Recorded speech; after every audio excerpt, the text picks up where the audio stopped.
The 9th of July 2021.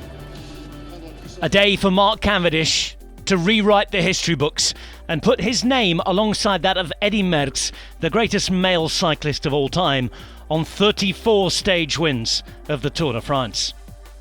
Merckx won his last stage in 1975. Mark Cavendish is first on this very date, yes, the 9th of July 2008.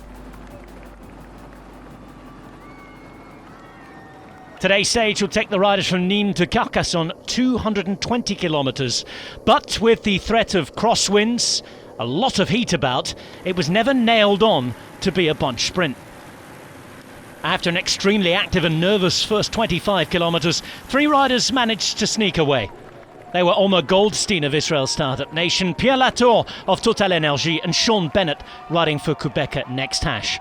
The peloton calmed down behind, and Cavendish's De Koning Quick-Step team took control alongside the other sprint challengers from Alpecin Phoenix. The break was allowed to get a very good gap. Just 1 point for the King of the Mountains on offer. When it came to the intermediate sprint, there were 13 points on offer. Sonny Colbrelli took most of them. Cavendish not too bothered. It all looked to be heading towards a predictable finish until Philippe Gilbert attacked with 66 k's to go. And then behind, there was an almighty crash. Several riders down. Unfortunately, several also had to abandon, including both Hamilton of Yates of the Bike Exchange team. Søren Kragh was up from a ditch, and it took a few riders time to get back.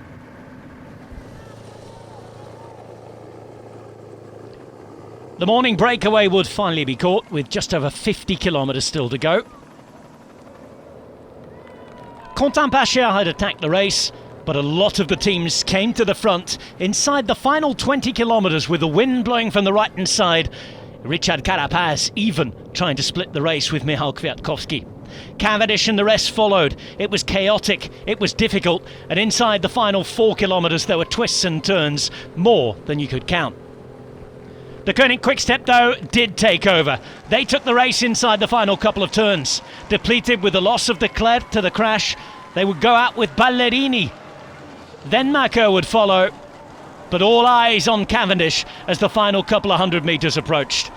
Garcia Cortina attacking, trying to take it early in the sprint. Cavendish waiting on the wheel of Michael Merckx.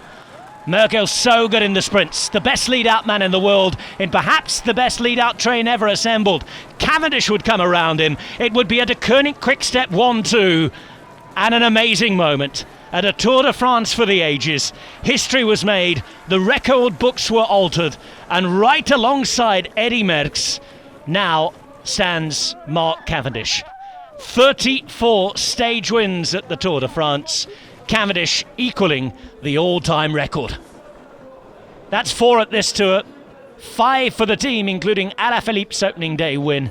They've had the yellow jersey too. They still have the green jersey. De Koning Quick-Step and Mark Cavendish are on fire at this Tour de France. Cavendish and Merckx with a 1-2, Philipsen having to settle for third, Garcia Cortina and Danny van Poppel making up the top 5. A few worries in the wins towards the end for Pogacar, but he negotiated them well. He still leads by 5 minutes and 18 seconds. Vingegaard still in third, behind Uran.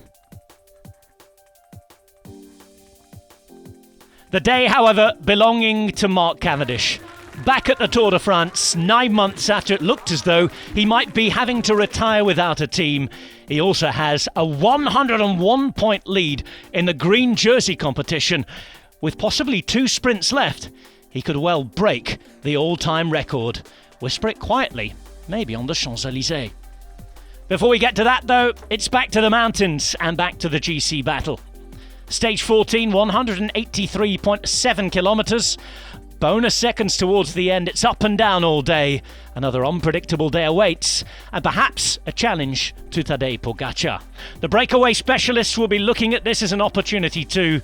The Tour de France rolls on. Day 14 promises to be another big day out.